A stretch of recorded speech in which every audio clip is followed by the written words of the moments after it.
Hey, everybody. Welcome back to the Hanging with the Hoopers podcast. Just Andrew this morning. Tim is somewhere on the road, but I'm joined by a very special guest, Sam Chawkat with Dynamic Network Solutions. Sam, we're excited to have you with us today on the podcast, highlighting you for your sponsorship of our upcoming Energize podcast or conference. But welcome, man. We're excited to have you. Hey, thanks for having me. Appreciate it. Long time listener, first time attendee, I guess. I love it. Yeah, well, we're thrilled to have you on. Where are you coming to us from in the world today? Well, I mean, I'm based out of our HQ location, which is in Burtonsville, which everybody usually doesn't really know where that is. But I always tell everybody, like, hey, do you know Laurel? And if they say no to that, I'm like, okay, if you're heading out of DC or heading out of Baltimore, going to DC and you ran out of gas, you probably stop by Laurel, Burtonsville. And that's where we're There at. you go. I love it. I love it. Cool. So Maryland, I know down here in Virginia, we're like in the 30s, early 30s this morning for temps. Is it cold up there too? It's about the same. Yeah. Yeah. So it's Holiday seasons, right? Yeah, it's Yeah. it's already there. We already got the overcasty, coldy weather. It's fun, but hey, it's that time of year. Tis the season, right? The holiday season. And I see you sipping on your coffee. I'm assuming you're a coffee guy. Oh my God, big time. Yeah, I mean, like IT never sleeps, so therefore I can't sleep, and therefore coffee usually helps a lot. I was gonna say I've never met somebody who works in IT who didn't live by the coffee cup. So Yeah. I have had my cup this morning, but yay, man, we're excited to have you out. And before we jump into, Energize and why you're coming out, why you're sponsoring, I'd love for our folks and the folks listening to this to get a feel for who you are and your company and kind of how you got into this business in the first place. So tell us a little bit about yourself, how you started in the IT field, how you started your company, and how do you get into the title space? Yeah, sure. I mean, my story is kind of, I don't know, weird. But then again, IT stores generally are weird and usually that way anyway. So in the whole IT field, I think I got started the first official career I had in that area when I was 15. And I was working kind of like part-time at the Department of Agriculture, doing a bunch of different stuff in IT and help desk kind of stuff. And so I was doing that while in high school and then stayed with them for another, 3 or 4 years right after high school and everything. It turned into a full-time job. Ended up going all over the world, doing working on a lot of different projects at embassies, Nice. things of I that. didn't know that. That's cool. Yeah, yeah. So I got started pretty early, and I went like 0 to 60 on it. So just Great. full nerd and all into it in high school, and then right around like 20, I said, "Man, this place stinks, and it's really not fun to hang out here at times." So I was like, "Okay, getting kind of fed up." So I said, "Let's go." And a buddy of mine both like said, "Okay, let's go and start this biz." And so it's like two or three of us in a basement, and now we're like 46, 45 employees across like 4 or 5 states. So it's been pretty interesting to see how it goes. And my background has been mostly tech, but then I had to kind of transition more into business. So Sure. I'm more of like the business front end. And I always tell everybody, hey, I'm pretty good at tech stuff, but I'm very rusty now that I focus mostly on the front end of the house. But I have a lot of smart people who work for me. So they can definitely help you out with a lot of different things. And so once we started the organization, we really got started in title and mortgage. Okay. That's kind of So like, that was your where you focused first. yeah, that's really our Okay. bread and butter. Started off back then. So we were big TSS shop. Yeah. We knew Barbara and them from way back when before they sold and everything. So we did a lot of work in that arena. And then we've kind of like pivoted in different kind of segments and stuff like that from there, made different divisions. But we still hold our roots, which is really in that whole title mortgage space. So we understand it from a compliance standpoint. We understand it from a just day-to-day IT standpoint, but we just understand it from the perspective of just the do's and don'ts and what works well for a title and what doesn't. So like we know not to bother everybody at the end of the month. Like always like try to do things at the beginning of the month. But really our big thing is bringing enterprise grade solutions without enterprise grade pricing. And that's really the bread and butter of it is like we want to be able to provide that solid foundation, good protections, everything of that nature that you see in larger Fortune 500, but we don't have to spend that Fortune 500 cost. And so it's really looking at cost reduction, but while keeping ourselves safe and at the same time maintaining operational efficiency. So that's really the big thing. So we're a little bit different because we're a group of nerds that actually understand business rather than just understand tech. Yeah, I like that, and I think filling the niche there where you have a lot of your big, providers in the space just price out small to medium-sized businesses, right? Because they're used to working with just massive corporations for all the IT security. And I love that you filled that, and I know we referred you and your solution to a lot of our agents over the years, so you've been awesome in that space. When you think about, like, breaking it down for people right now, like, the emerging landscape of AI taking the forefront and, there's from a security standpoint, fraud GPT and these other, worm AIs and things out there that fraudsters in these organizations can use and weaponize unethical AIs in attacks, in cyber attacks. And I think I saw something in the news the other day that one of those just went down with a big company where they were targeted by AI, like they weaponized AI to hack into certain websites. So what are y'all seeing around that from a security threat? Like what should agency owners and folks who are running IT or in charge of security for their title companies, what should they focus on right now? Like what question should they ask you, their provider, to make sure that they're covered when it comes to those things? Sure. Yeah. So when it comes down to AI, what we've been seeing is like the what's been really happening. So you see in the news things like AI being weaponized to be able to like launch attack vectors towards like some of these bigger outfits and bigger organizations. Our goal at the end of the day is to say, okay, we're trying to reduce our threat exposure and trying to be not a blip on the radar so that they focus on those larger organizations with those sophisticated attacks. More often than not, for small, medium sized businesses, nobody's launching that sophisticated of attack to it. But we are seeing AI coming more in the area of phishing. Phishing and AI go hand in hand like a perfect marriage because everybody kind of used the old dogma of, hey, if it was misspelled or if, it sounded off, that was most likely phishing. Don't click on that link or whatever the case may be. AI now is like taking that to obviously a way more eloquent phase of like, okay, we are starting to see like some of that stuff that actually sounds more legit, looks more legit. So you have AI being kind of weaponized from that standpoint. You also have AI weaponized from the perspective of like building landing pages. So after you click the link, it actually looks and feels like that banking website when it really isn't. Hmm, So we're seeing a lot of uptick on that.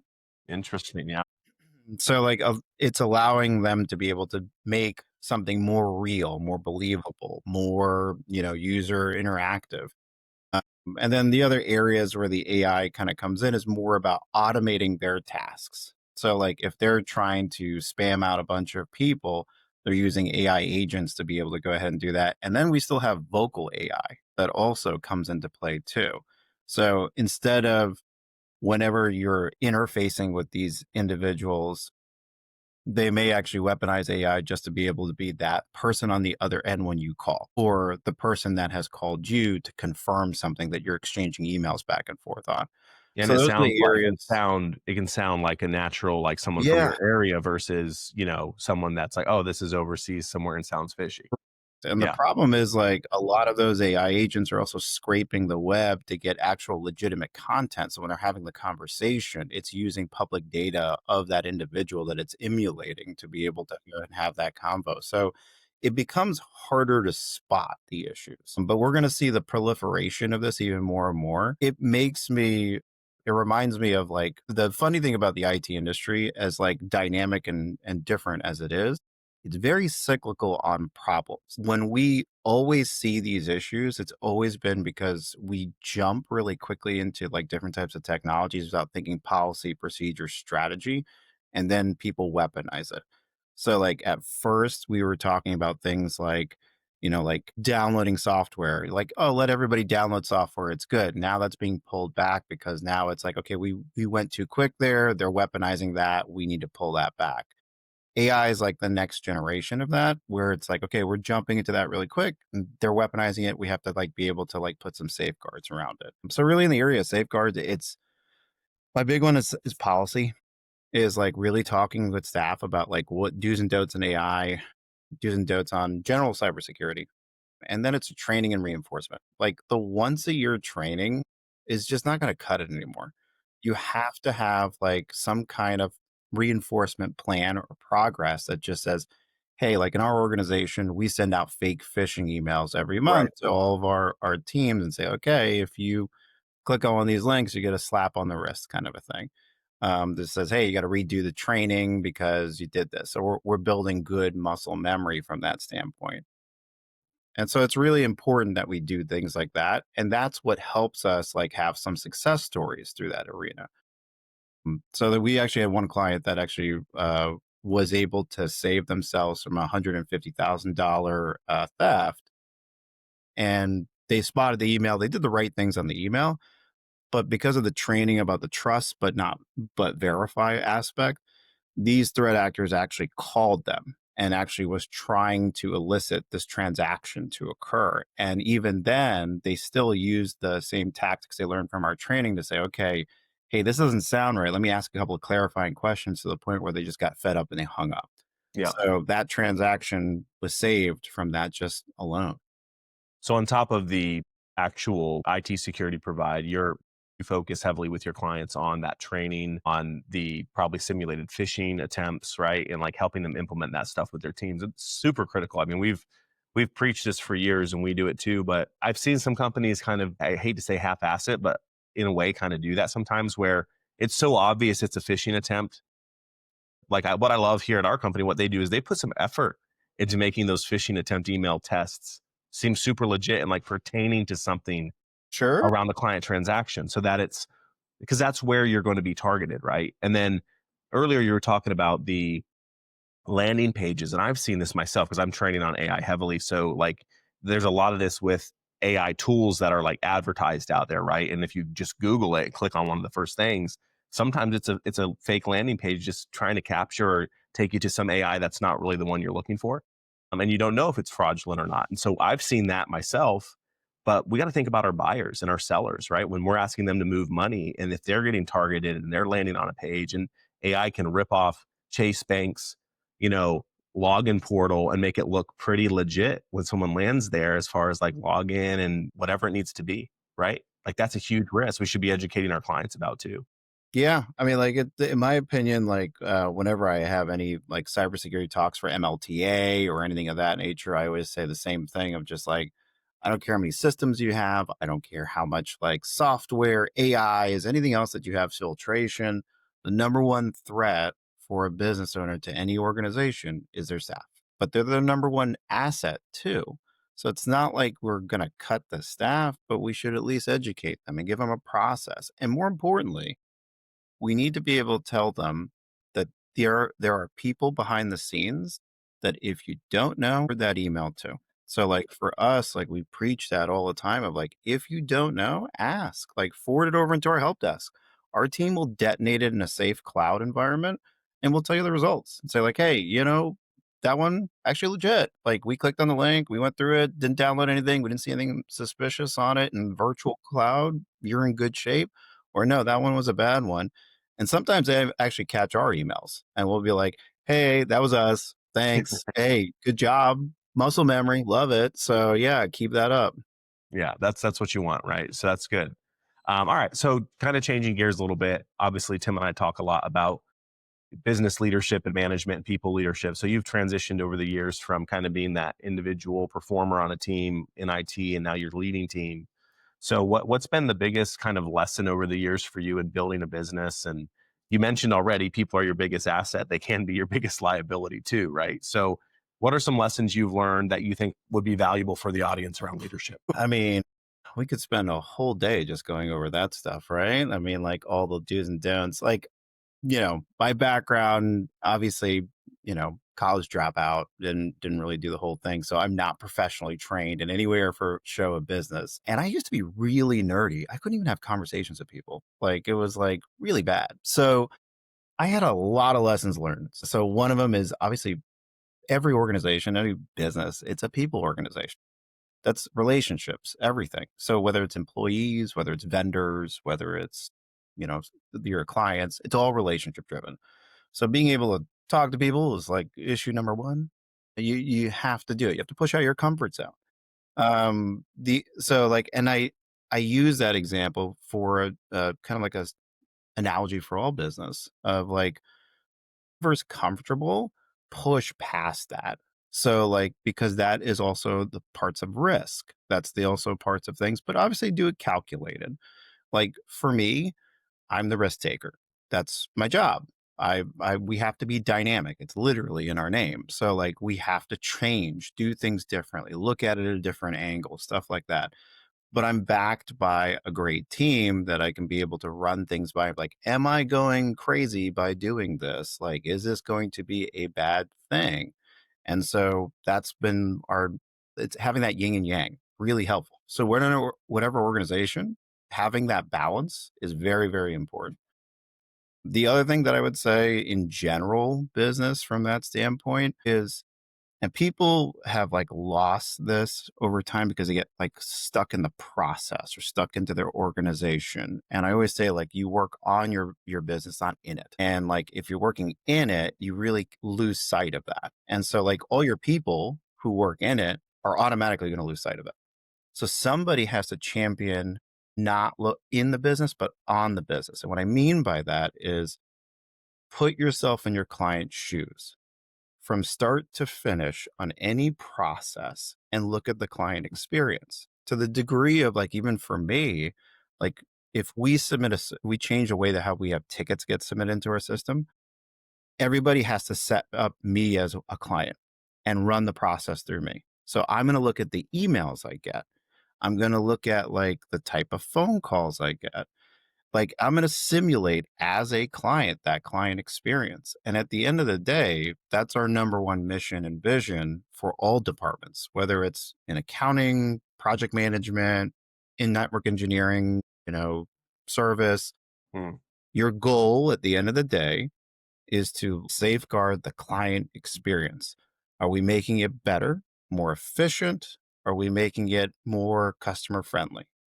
That's really our goal. And so no matter what the business is, plumbing, title, IT, it all works around the same thing. We are a people organization. We are here to help people. So we have to always, somebody's got to keep that watchful eye of what is that client experience looking like when they do this thing with my organization?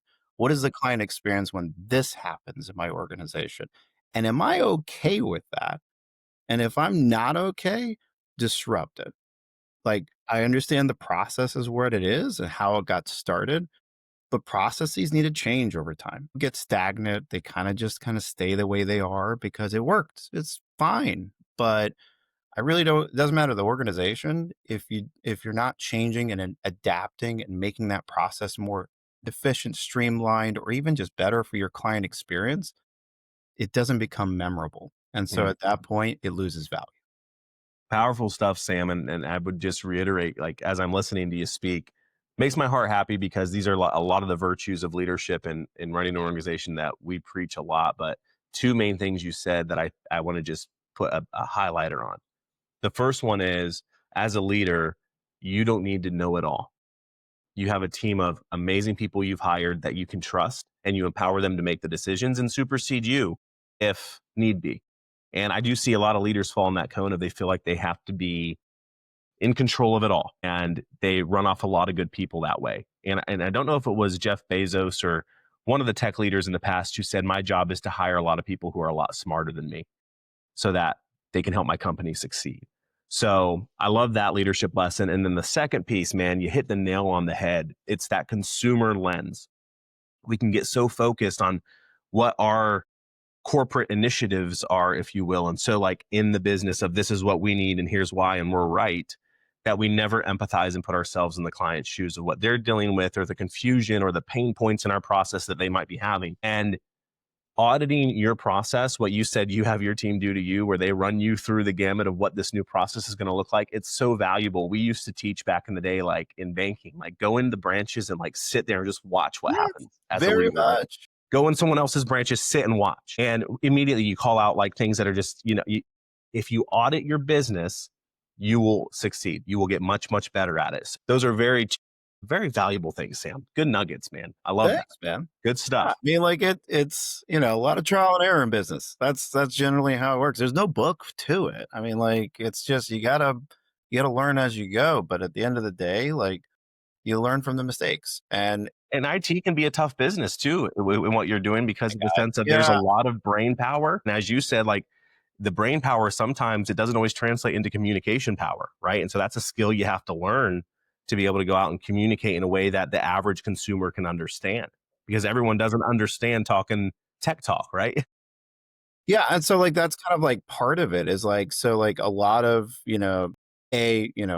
tech, it's a commodity out there. There's a bunch of companies out there that do tech. Like, it doesn't take much to start a tech company, and that's the scary part because, like, it doesn't take much to start a tech company, so, like, you could be working with the one-man band out of, wherever, and, like, that's kind of like your whole operations is dependent on that, Right. but the big thing about it is just like, you know, everybody talks tech, everybody talks cyber, everybody talks security.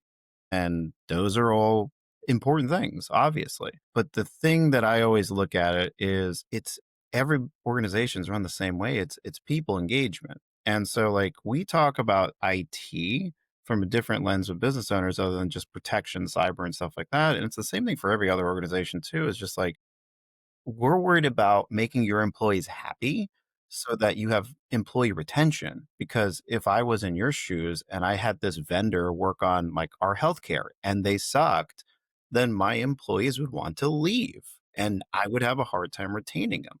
And so, like, even IT is just like another back office thing that we do for organizations that we need to be able to say, like, hey, we're not, yeah, the cyber stuff, the backups, all that stuff, like, yeah, everybody can do that. We do that very well. Everything's great. But we want to make sure your employee experience is happy because if we keep them happy, we keep them productive, they want to stay with you. We do a crappy job and it's hard to get a hold of IT. And oh my God, the guy talks so much tech speak. I can't even understand him. Like that client experience is terrible. And they're just going to be like, I don't even want to do work. I don't want to be here. I'm going to go find another job. It's very toxic. So we It's the try to worst. make sure that we Yeah. stay up Yeah. aware. It's the worst. It was funny just the other day. I'll tell this kind of tongue in cheek because it annoyed me in the moment, but it was fine. It was my fault ultimately. But I was getting up ready to speak into a training, and right on my work computer it popped up and said you can either restart now or in 5 minutes, and it didn't give me any other options. So I'm like, dang it, Gosh. what am I gonna do? So, but it was my fault because I probably hit ignore, ignore, ignore on the update for the last 2 weeks, I right? wasn't gonna say anything. I wasn't gonna say anything. I was about to shoot off a fiery email to IT and say, why are we doing this at 2 o'clock on a Wednesday? But it all worked out. It was fine. I had a backup computer. To your point, with IT, you got to be proactive. Don't sit on it. Don't wait on it. Have the conversations. I mean, how often do you recommend someone do kind of that review of their systems and processes, not training the team, but more of like, what do you have in place from a IT security standpoint? How often should someone be auditing that and having a Sure. conversation around that? Yeah. So like I can tell you how we operate. So like in our industry, a lot of people look at it from a perspective like what's the playbook? And so generally in our industry, like the playbook is quarterly. Mm, I will be honest with you, I don't follow that playbook. And the reason why is because I've done it so many times where somebody's just like, hey, I don't have time to meet with you. Like it's a business owner, ops person, whatever the case may be. But like, hey, listen, I don't have the bandwidth to really meet every quarter here on this thing. And not much has changed from one quarter to the other. And so what we do is more of like a divide and conquer approach kind of a thing where it's like annually we have to sit down and meet. Like, I'm sorry, like I know business is crazy and it's, there's things that pop up, but this is important. So once a year, I need at least a couple hours of your time. And I think out of all the hours in a year, I think I can just at least steal a couple. I think it's all yeah, right. for sure. And then we supplement that by providing a lot of data and analytics in our portal. Because we know at the end of the day, like and this is like a methodology I also like tell people from a marketing piece whenever I do marketing talks of like, it doesn't matter what business it is, like the buyers nowadays are, the generation of YouTube.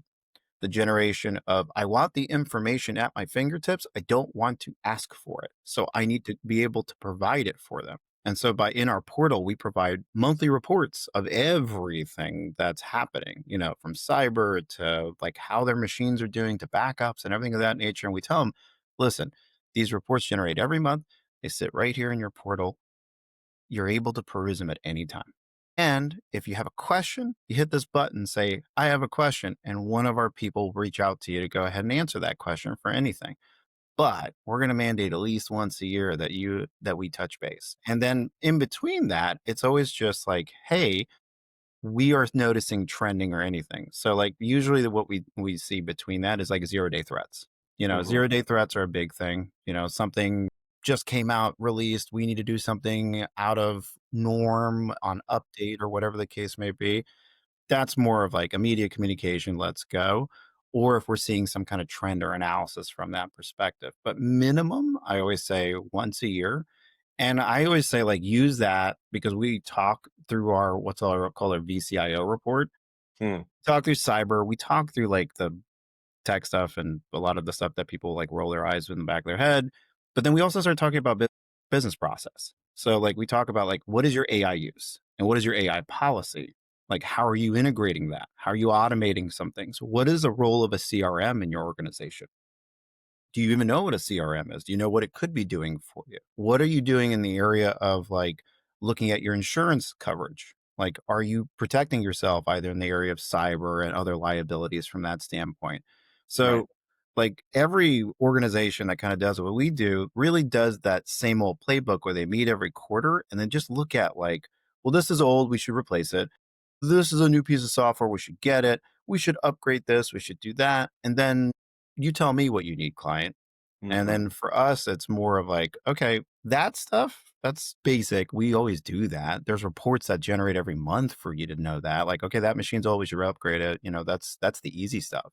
The hard stuff is really to be able to say, like, hey, you're paying a lot of money for phones. Like, why are we not doing something to go ahead and streamline that? We have a phone product. You love our service. Like, it's one throat to choke. Isn't this a win-win? And we cut costs.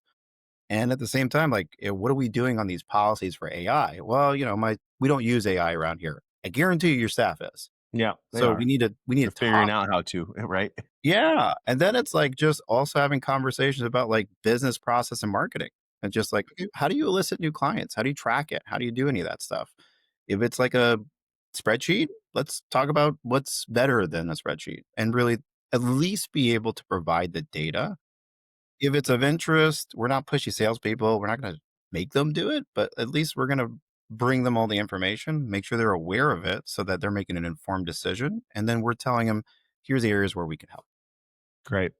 Awesome, man. I mean, you're solid, and thank you so much. I mean, we're thrilled to have you come and Energize. So, Thanks. I in appreciate a it. short bit, like what makes you want to sponsor Energize and come out and hang out with us? And are you doing both Maryland and Virginia, or are you just going to be focused I'm in just Maryland? doing the Maryland one this I know time. that's your will. That's your That's main yeah, that's area. kind of Yeah, like yeah, yeah. I mean, we also do a lot of work in Northern Virginia too, but I Okay. don't the Maryland one this time. A But lot of a lot of the Northern Virginia folks come up to Maryland for okay, there you Energize, go. so Yeah, you'll get a good dose there. But perfect. what makes you want to come sponsor, man? What's the main reason? Yeah. So, I mean, to be honest with you, like, it's a couple things. One, obviously, energize, dynamic, like it's electric. Like we need to be like part of it. Like that's part of it, right? It's the Love it. names.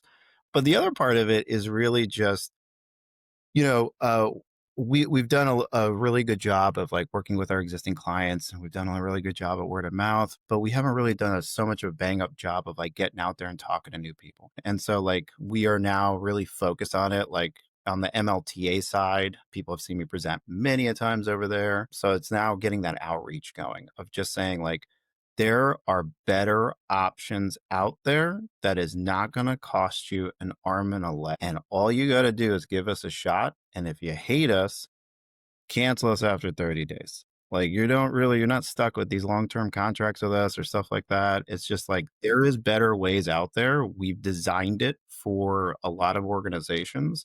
And a lot of our benefit is that we have a lot of like large scale volume purchasing power through other different departments and segments. So we're able to provide like some of the other like divisions that we work in outside of title, even though it doesn't really relate to title, everybody benefits from it because a lot of the buying bulk stuff we do in the other divisions, we're able to bring into the title area rather than just saying, well, you're only getting one computer. There's not much of a discount. We're going to be like, no, we move a lot of computers in a year. We can get you at least one at a pretty good discount. And That's that's great. just a basic example. Outside of Yeah, that, it's just I people love it. deserve a better experience. And I Yeah. want to give it to Well, we're glad you're there. And I hope everyone comes up and asks you about cybersecurity, AI, that employee training. That's the goal. And man, we're thrilled to have you. And thank you for joining. You shared a lot of good nuggets today. So this is going to be a great listen for anyone on your services, but overall just IT, cyber, and some leadership nuggets too. So thank you.